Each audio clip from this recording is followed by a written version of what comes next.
আসসালামু আলাইকুম। ইলিশ মিডিয়ার আজকের ভিডিওতে সবাইকে অভিনন্দন। পরন্ত বিকেল, ফুরফুরে আবহাওয়া, আমরা আবারও আসলাম সেই আলম ভাই বোটে।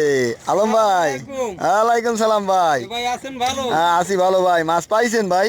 ভাই চারি পেছালি পাইছে। হ্যাঁ, হয়। ওই মাছ হাতে লন দিয়ে একটু দেখি, এই দর্শকের একটু দেখান।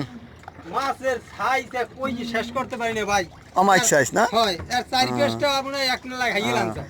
আচ্ছা ভাই, ইলিশ মাছ তো আমাদের জাতীয় মাছ, হ্যাঁ? জি ভাই জি। বাংলাদেশে এই ইলিশকে জাতীয় মাছ হিসেবে আখ্যায়িত বা গণ্য করা হয়েছে কি কারণে আপনি একটু বলতে পারেন? ভাই বলতে পারি এই মাছটা খাইতুলে স্বাদ। হুম। আবার তাছাড়া এককালে যদি পচিয়াও যায়, এককালে খাক খাক হয়ে যাবে। ফেরবার আরে ব্যবহার করা যায়। একাল খাক হয়ে গেল কদু গাছের গোড়ানি হালাই দিল ফল ফালি হয়। ফল ফলালি হয়। এককাল দেখা গেছে যে পচি যায় চিটাং গড়াই দিলে হাতো চারপে সুডরি বেঁচে যায় একটা বছর। ঠিক আছে। এই দিনে নানান পথ মিলেই দিলে এই দিন এটা আসলে বাংলাদেশে এত মাছ থাকার পরেও যেমন রুই, কাতলা, শোল, চিংড়ি, পুঁটি, শিং, মাগুর, এত মাছ থাকার পরেও ইলিশকে কেন বাংলাদেশের জাতীয় মাছ হিসেবে গণ্য করা হলো? আসলে এই ইলিশের কিছু গুণ আছে। যেমন প্রথমত হচ্ছে ইলিশের গায়ের চকচকে রূপালি কালার, যা অন্য কোনো মাছের নেই। দ্বিতীয় হচ্ছে এর স্বাদ এবং ঘ্রাণ। ইলিশের যে স্বাদ ঘ্রাণ, এটা অন্য কোনো মাছ নেই।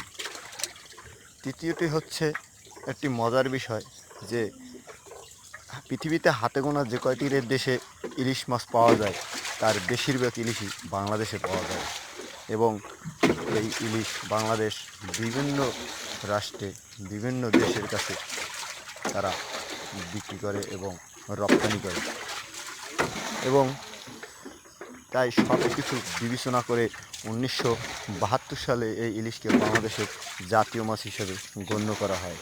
এবং এই ইলিশের সবচাইতে বড় ক্রেতা হচ্ছে ইন্ডিয়া। বাংলাদেশের ইলিশ ছাড়া তাদের দুর্গাপূজা জমেই নেই। তারা দুর্গাপূজা এলেই বাংলাদেশের ইলিশের দিকে চেয়ে থাকে।